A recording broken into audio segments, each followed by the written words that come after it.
पूजा में नियम आवश्यक है। भिलनी ने कहा महाराज कोई बात नहीं, आपकी पूजा में टूटने नहीं दूंगी क्योंकि मैं आपकी पत्नी हूँ और मेरा धर्म बनता है कि मैं आपकी पूजा में आपकी सेवा करूँ। बोले देवी लेकिन कैसे होगा?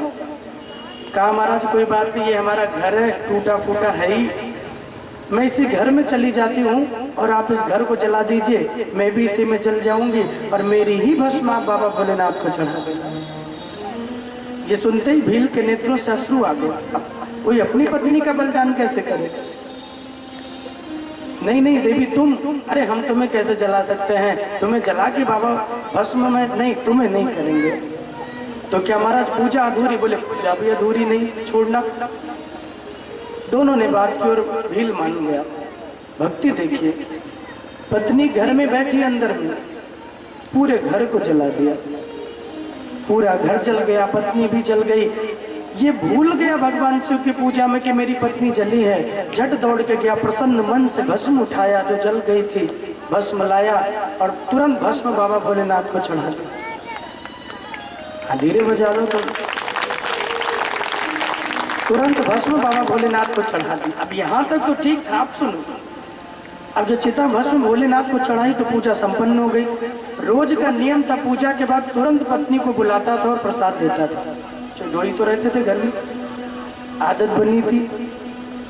भूल गया कि पत्नी घर में जल गई और तुरंत पत्नी का नाम लिया, देवी आओ और प्रसाद लो, और जैसे कहा वैसे देवी घर में से निकल रही है। अब वो भी एकदम जिंदा होके मारे। अभी भी इसको याद नहीं, प्रसाद दिया, बोले देवी ये प्रसाद मस्तक लगाओ, इस प्रसाद को खा लो, भोलेनाथ का आशीर्वाद है। तब उसे ध्यान आया, अरे तुम तो जल गई थी, ये घर भी नहीं जला, तुम भी नहीं जली, ये कैसे संभव हो गया? उस देवी ने रोते हुए कहा महाराज यही तो शिव जी की कृपा है, यही तो भोलेनाथ का आशीर्वाद है। जब तुमने घर को जलाया ना तो मुझे लग रहा था कि जैसे जन्मों जन्मों की जो मेरे शरीर में जलन थी, अग्नि से जलन पैदा होती है, लेकिन जब वो अग्नि लगी तो वो अग्नि मुझे जला नहीं रही थी, बल्कि मेरे पापों को जला के मुझे शीतलता प्रदान कर रही थी, वो मुझे शीतल कर रही थी। दोनों शिवलिंग को पकड़ के नीचे लेट गए। धन्य हो बाबा भोलेनाथ, तुम्हारी इतनी बड़ी कृपा। तो शिव की भक्ति बहुत आसान है। जल के चढ़ाए जमलोक ते उबार दे। जो केवल भगवान शिवलिंग पे शिव जी का नाम ओम नमः शिवाय लेकर सिर्फ सादा जल ही चढ़ा देता है, भगवान उसे यम की यातना भोगने नहीं देते। यमराज के दूतों की हिम्मत नहीं महाराज को तुम्हें लेके चले जाए, तुम्हें छू नहीं सकते। इतनी बड़ी शिव जी की कृपा है। दक्ष ने भगवान शिव का अपमान किया, इसीलिए दक्ष का यज्ञ अधूरा रह गया। अंत तो गत्वा शिव आए हैं, नारायण आए, ब्रह्मा आए, तीनों ने मिलके यज्ञ को पूरा करवाया। बकरे का सर लगाया। बकरे का सर लगा तो दक्ष जीवित तो हो गए, लेकिन अपना मुख कोई थोड़ी देख सकता है जब तक शीशे में न देखे। हम कैसे हैं ये कैसे पता चलेगा जब तक कि दर्पण में न देखे, जब कोई व्यवस्था ना हो देखने की। अब भगवान शिव के गण तो शिव के गण हैं, दोनों हंसने लगे। वाह महाराज एकदम ब्यूटीफुल फेस मिला है तुम्हें, एकदम बढ़िया, गजब के सुंदर लग रहे हो। इनको लगा शिव जी ने जीवित किया है तो कोई अच्छा रूप दिया होगा। बोले महाराज एक बार विनती है, गणों ने कहा एक बार जाके, अब उन दिनों में इतने शीशे ये सब तो होते नहीं थे, पुराने दिनों की बातें। जाकर सरोवर में मुख देखा तो अरे राम राम राम, ये क्या मुझे प्रदान किया? अरे प्रभु भोलेनाथ, इससे तो अच्छा होता आपने मुझे जीवित ही न किया होता। बकरे का सर लेके मैं कहाँ जाऊंगा? जहाँ भी जाऊंगा दुनिया के लोग मेरी हंसी उड़ाएंगे। भगवान शिव कहते हैं इसीलिए तुमको ये बकरे का सर लगाया, जब जब खुद को देखोगे तब तब तुम्हें अपना अभिमान याद आएगा, और जब जब तुम्हें तुम्हारा अभिमान याद आएगा तब तुम कोई ऐसा कर्म नहीं करोगे जिससे किसी का अपमान हो। और ये सत्य है मेरे लिए। अभिमान भगवान को प्रिय नहीं है, हर वस्तु भगवान को प्रिय है, लेकिन अभिमान ठाकुर जी को रंच भी प्रिय नहीं है। जिस भी वस्तु का अभिमान आता है भगवान उसी वस्तु का हरण करते हैं, जिस भी वस्तु का। इसलिए भगवान ने जो कुछ भी दिया है तो भगवान का ही समझ के उसे यूज करना चाहिए, खुद को समझने की गलती नहीं करना चाहिए। खुद का समझ लोगे तो अभिमान आ जाएगा। गाड़ी हमारी है, घर हमारा है, बच्चे हमारे हैं, ये प्रॉपर्टी हमारी है, धन हमारा है, ये बैंक बैलेंस हमारा है।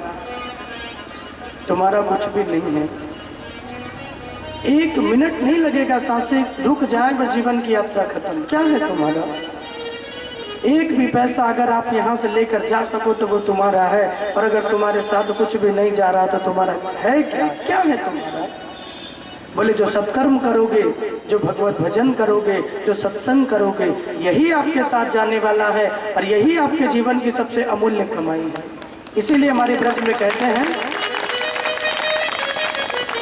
कि ऐसी कमाई कर चलो जो साथ जा सके, मुसीबत पड़े प्यारे तो तुम्हारे काम आ सके। ये दुनिया के धन कमाओ, लेकिन इन धन के साथ साथ परम धन जो प्रभु का नाम है वो भी कमाना चाहिए। सुखदेव जी महाराज गंगा के किनारे बैठे हुए हैं। राजा परीक्षित को कहते हैं, राजन तुमने सुना भगवान की कथा के श्रवण में भेद हो तो फल देखो, सती को पिता के यज्ञ में चलना पड़ा। अंत में नारायण से प्रार्थना करती हैं अगला जन्म मिले, फिर से भगवान शिव की दासी बनने का अवसर मिले। तो वही सती महारानी पार्वती बन के आई और पुनः भगवान शिव के साथ उनका विवाह हुआ। बोले शंकर भगवान की जय, पार्वती मैया की जय। इस प्यारे से सुंदर से चरित्र को श्रवण कराया।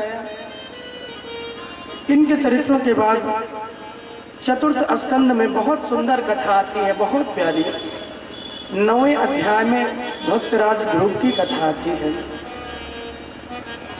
परसों मैंने कथा में कहा था, कल नहीं परसों, भक्ति करना लोग बहाना बनाते, बोले कथा सुनना, भक्ति करना, भजन करना ये बूढ़ों का काम है।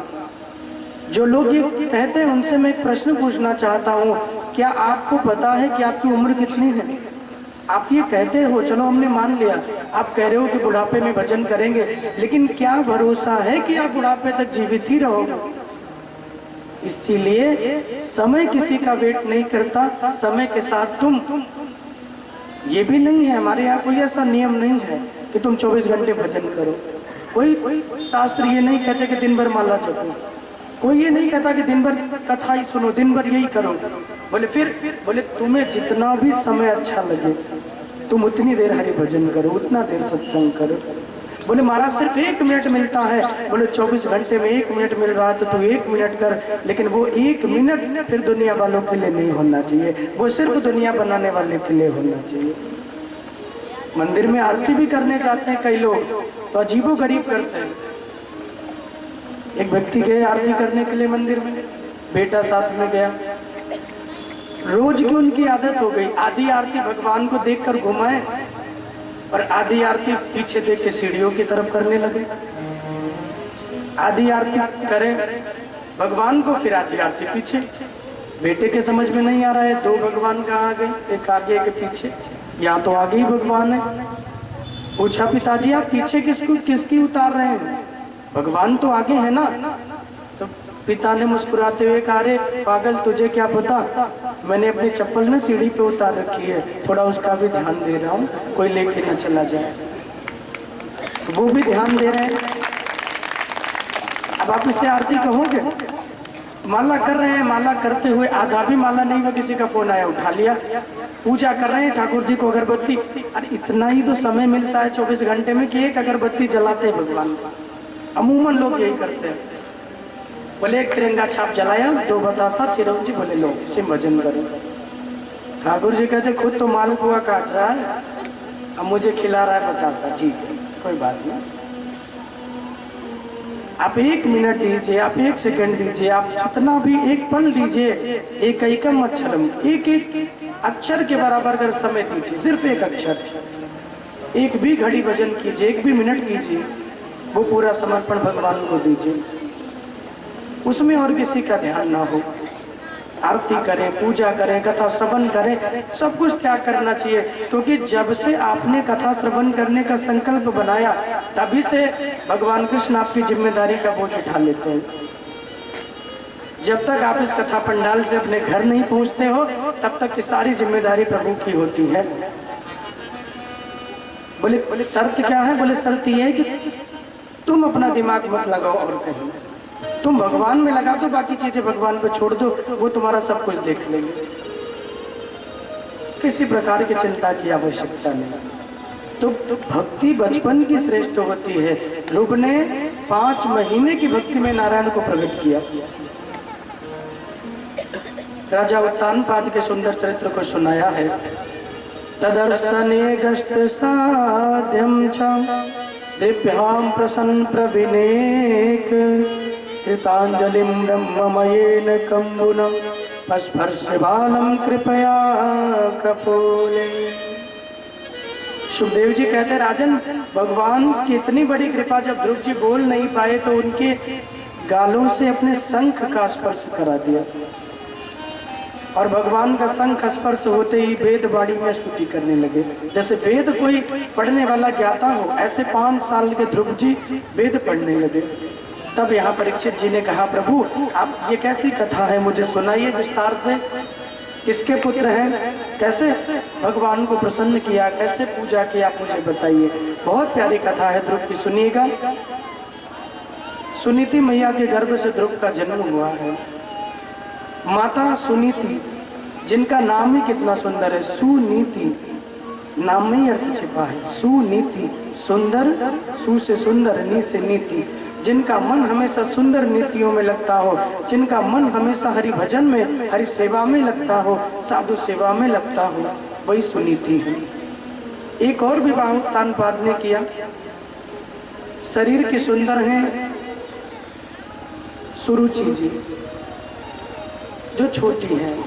सुरुचि, सुंदर रुचि, जिनका मन अधिकतर संसार की रुचियों में लगता है लेकिन प्रभु में नहीं लगता, वो है सुरुचि। सुरुचि और सुनीति दो हैं, दोनों में अंतर है। एक दुनिया के मोह माया में फंसी है, वो है सुरुचि, और एक दुनिया बनाने वाले के चरणों में है, वो है सुनीति। तो सुनीति के गर्भ से ही ध्रुव आते हैं। भक्त सुनीति के गर्भ से आता है, सुरुचि के नहीं। उनका तो मन दुनिया में लगा है।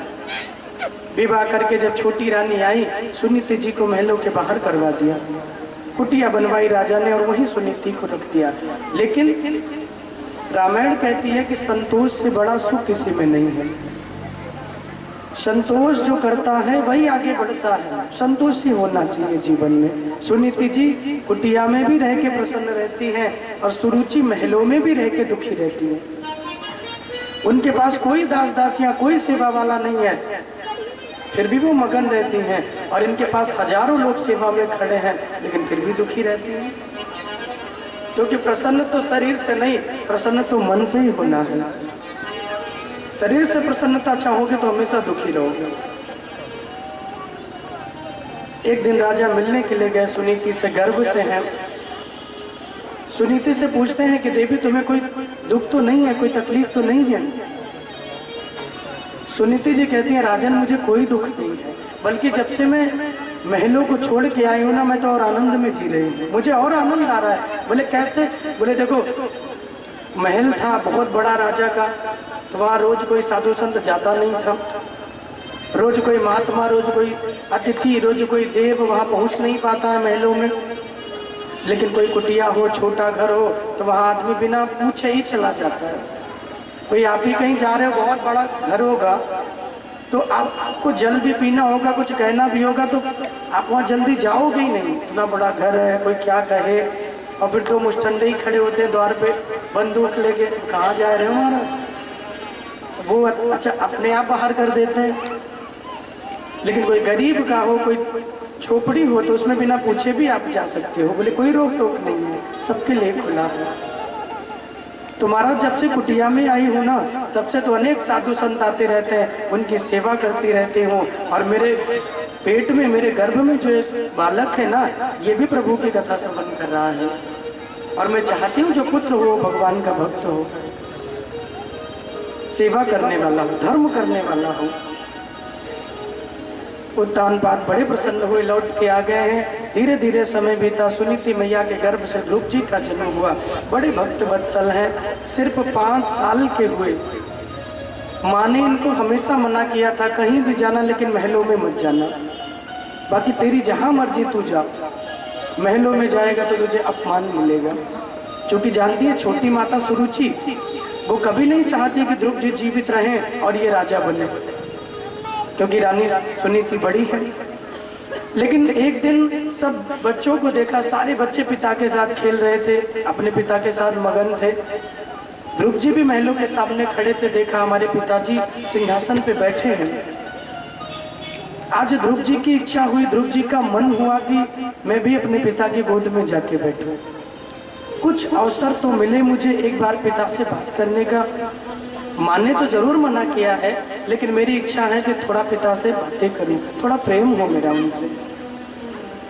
दौड़ पड़े और राजा बैठे हुए थे, जैसे उन्हें गोद में बिठाना चाहा, वैसे छोटी रानी ने रोक दिया। ए महाराज, हमने आपसे पहले ही कहा था मेरा ही पुत्र राजा बनेगा, इसी शर्त पे मैंने आपसे विवाह किया है, आपको याद तो है? बोले हाँ रानी मुझे पता है। बोले फिर? बोले मैं कौन सा इसे राजा बना रहा हूं, मैं तो इसे। बोले ना, बिल्कुल नहीं, ये उत्तम ही राजा बनेगा जो मेरा बेटा, आप इसी को अपने पास रखिए। छोटी रानी ने ध्रुव से कहा, देखो ध्रुव, आज के बाद कभी महलों में मत आना, ये तेरा घर नहीं है, तू जहाँ रहता है वही तेरा घर है। अब इतनी डांट पड़ी तो सिर्फ 5 साल के हैं, रोने लगे। रोते हुए कहते हैं कि माँ आप भी तो छोटी माँ हो, तो क्या हुआ, माँ ही हो मेरी। और कौन सा मैं राजा अपने पिता से कुछ लेने आया हूँ, मुझे कोई राजपाट नहीं चाहिए। माँ ने तो मुझे मना ही किया था, लेकिन आज सब बच्चों को देखा पिता के साथ प्रेम करते हुए, तो मेरे भी मन में इच्छा हुई मैं भी एक बार पिता की गोद में बैठूं। माँ मुझे एक अवसर दे दो, मैं गोद में बैठ के चला जाऊंगा, सिर्फ एक बार, पिता के सीने से लग जाने दो। छोटी रानी ने कहा, ना, आज तू पिता से प्रेम करने के लिए बैठेगा, कल तुझे राज्य से मोह होगा तो तू राजा बनने के लिए कहेगा, ये ठीक नहीं है। हाथ पकड़ा, धक्का मार के बाहर कर दिया। द्वारपालों से कह दिया, इस खींच को, इस बालक को बाहर कर दो। लेकर जाकर बाहर धक्का मार दिया, नीचे गिरे हैं। और जब नीचे गिरे तो माँ की बात याद आने लगी। माँ ने कहा था कि तुम कहीं भी चले जाना, महलों में मत जाना। सच ही कहा था मैया ने। रोने लगे, बड़ी जोर से रोते हुए दौड़े दौड़े आए। सुनीति मैया ने देखा, समझ गई आज कुछ हुआ है। दौड़ करके माँ के हृदय से लग गए। छोटा बच्चा होता है, उसे कोई कुछ भी कहे तो वो अपने माँ के ही पास आता है सबसे पहले, पिता को भी बाद में ढूंढता है, पहले वो माँ को ही दौड़ के उसी से लिपटता है, क्योंकि माँ से अटैचमेंट ज्यादा होता है ना। और वो ये भी जानता है कि एक बार पिताजी मुझे डांट भी देंगे, लेकिन अगर मैया के पास चला गया तो माँ मुझे नहीं डांटेगी। कभी आपने देखा होगा कोई माता जी अपने बच्चे की गलती लेती होगी, देखा है? कितना भी शरारती क्यों ना हो, कितना भी उलाहना क्यों ना आता हो, लेकिन मैया नहीं मानती कि मेरा बच्चा ये किया है। पड़ोसी का बच्चा फेल हो जाए तो तुरंत झट कहते, हाँ ये तो निकम्मा था ही, पढ़ता नहीं था, फेल हो गया। अपना हो जाए, बोले मास्टर साहब ने ठीक नहीं किया, लगता उनके चश्मे का नंबर बढ़वाना पड़ेगा। कितना पढ़ा मेरा बच्चा, इतना सीधो, और देखो ये आपको फेल कर दियो। गलती लेती नहीं माँ, क्योंकि बच्चों से प्रेम उसे अपने पुत्र से ज्यादा होता है, इसलिए वो गलती नहीं लेती है, जानती है फिर भी नहीं लेती है। सुनीति ने कहा, क्या हुआ, तेरा किसी ने अपमान किया? तो ध्रुव ने रोते हुए कहा कि माँ, कोई गैर अगर अपमान करता है तो उतनी तकलीफ नहीं होती है, लेकिन अपना कोई अगर कोई अपमान करता है तो तकलीफ ज्यादा होती है। आज मेरी ही छोटी माँ ने मेरा अपमान किया, मैंने तो उनसे कहा कि बस एक बार पिता की गोद में बैठ जाओ, धक्का मार के मुझे बाहर करवा दिया। फफत फफत के रोने लगे। सुनीति रानी कहती हैं, पुत्र अब माँ है तो समझाएंगी अलग तरीके से। उन्होंने कहा कि देखो बेटा, अरे तू पागल हो गया है जो इन संसार वालों की गोद में बैठना चाहता है, तुझे पता नहीं है आज तू राजा की गोद में बैठेगा, मान लो कल तू राजा भी बन गया तो परसों तेरा बेटा होगा, वो राजा बनेगा, तुझे सिंहासन छोड़ना पड़ेगा, बदलना पड़ेगा। अगर तुझे इच्छा है किसी की गोद में बैठने की तो मैं तुझे एक सलाह देती हूँ, मानेगा? बोले माँ तू जो कहेगी वही करूँगा। सुनीति जी हंसते हुए कहती है, तुझे बैठना ही है तो उस परम पिता की गोद में बैठ जा, जिनके गोद में बैठने के बाद तुझे कोई उतार ना सके। हर जन्म के लिए तू उन्हीं का बन जाएगा। क्या बोलना पड़ेगा? जोर से बोलना पड़ेगा प्यार। बैठना ही है तो उस परमात्मा की गोद में बैठ। ध्रुव ने कहा, माँ तू कह तो सही रही है, लेकिन मैं एक तो छोटा हूँ, कैसे उन्हें पाऊंगा? माँ ने कहा, तुझे मुझ पे भरोसा है? बोले जी। बोले तो मेरा आशीर्वाद है, तुझे भगवान मिलेंगे। जा जंगलों में चला जा बेटा, इन दुनिया वालों के पास मत जाना, क्योंकि दुनिया सहारा छुड़ाना जानती है, बेसहारा करना जानती है, लेकिन बेसहारों को सहारा जो देते हैं वो है भगवान, वो है कृष्ण, वो है राम। उनकी गोद में जाएगा तो बेसहारा नहीं होगा। उदाहरण दिया है माँ सुनीति ने कि जो भगवान, पंछी पेड़ पे बैठे होते हैं ना, सोते समय देखा है?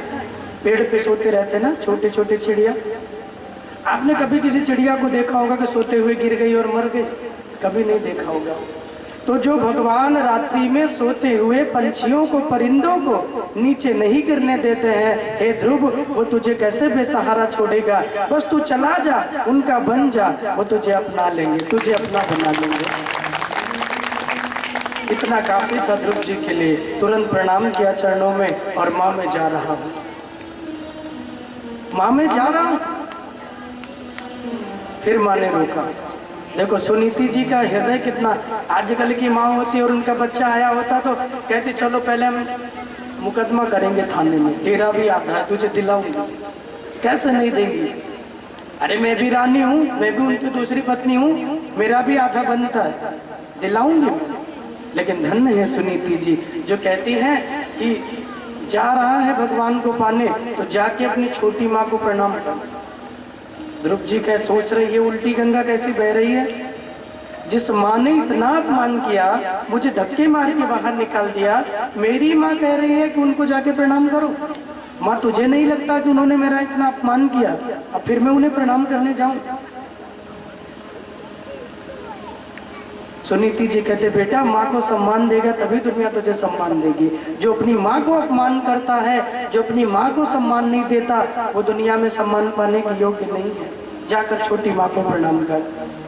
रोते हुए ध्रुव जी चले हैं, छोटी मैया के चरणों में प्रणाम किया, अनमने ढंग से उन्हें आशीर्वाद भी दिया।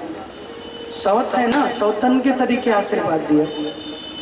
लेकिन वो कहते हैं कि 24 घंटों में संतों की वाणी है कि सरस्वती माता कभी न कभी जिह्वा पे बैठती है एक पल के लिए, और उस पल में जो भी बातें कही जाए वो सत्य हो जाती है।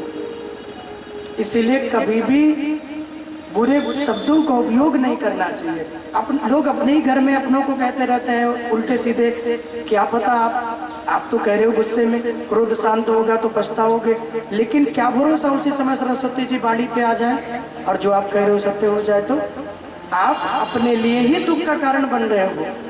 इसीलिए परिवार में, घर में, संबंधों में कभी बुरे शब्दों का उपयोग नहीं करना चाहिए। ऐसी वाणी बोलिए मन का आपा खोए,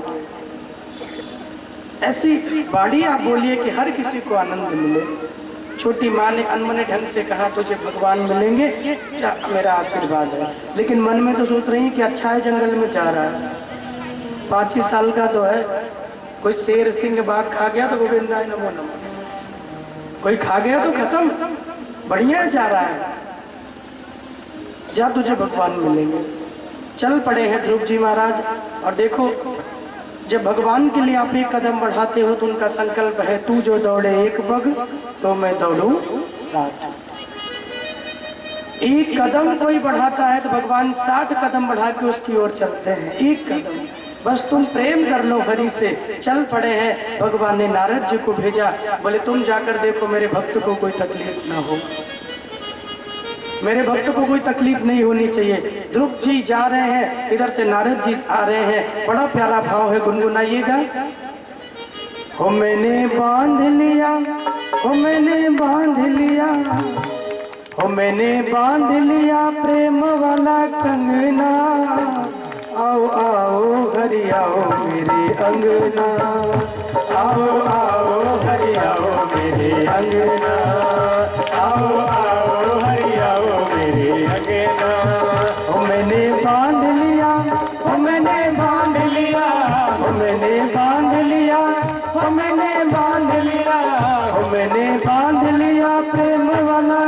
कंगना, हो मैंने बांध लिया प्रेम वाला कंगना।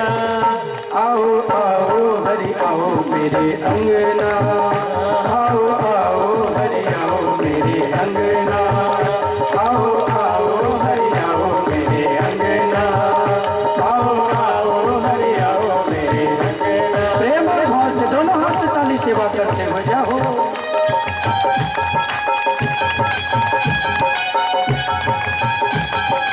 सभी की मीठी मीठी तालियों की सेवा होनी चाहिए जाओ।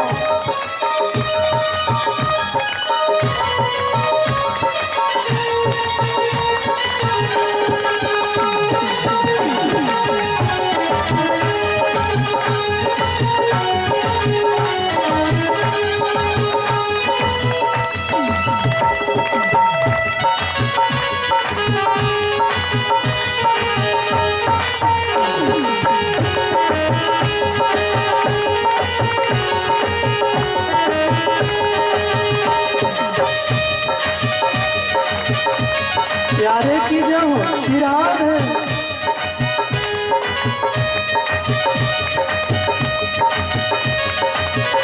है, मेरे प्यारे।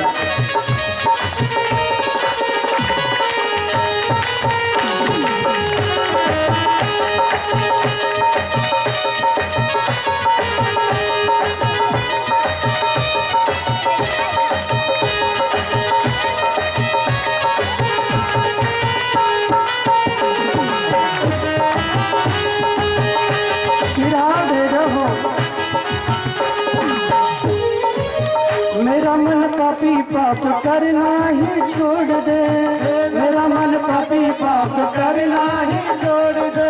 ओ दुनिया से नाता तोड़ तेरे संग जोड़ ले, दुनिया से नाता तोड़ तेरे संग जोड़ ले। ओ मेरा मन पापी पाप करना ही छोड़ दे, मेरा मन पापी पाप करना ही छोड़ दे। ओ दुनिया से नाता तोड़ तेरे संग जोड़ दे, दुनिया से नाता तोड़ तेरे संग जोड़। ओ यही मांग मेरी, ओ यही मांग मेरी, ओ यही मांग मेरी, ओ यही मांग मेरी, ओ यही मांग मेरी और कोई मंगना, ओ यही मांग मेरी और कोई मंगना। आओ आओ हरि आओ मेरे अंगना, आओ आओ हरि आओ मेरे अंगना, आओ आओ हरि आओ मेरे अंगना। हो मैंने बांध लिया, हो मैंने बांध लिया, हो मैंने बांध लिया, हो मैंने बांध लिया, हो मैंने बांध लिया प्रेम वाला कंगना, हो मैंने बांध लिया प्रेम वाला कंगना। आओ आओ हरि आओ मेरे अंगना, आओ आओ हरि आओ मेरे अंगना, आओ आओ हरि आओ मेरे अंगना। देखो कल कोई कह रहा था यहाँ, बोले महाराज जब कोई ठाकुर जी के भजन में सत्संग में नाचता है ना तो उसे दुनिया में नाचना नहीं पड़ता, और जो सिर्फ दुनिया में नाचते रहते हैं ना फिर उनको नाचने से कोई नाचना उनका छुड़ा नहीं सकता। तो जो यहाँ आनंद लेते हैं उन्हें भगवान की माया में नाचना नहीं पड़ता। इसलिए दोनों हाथ उठा के प्रेम और भाव से जाओ।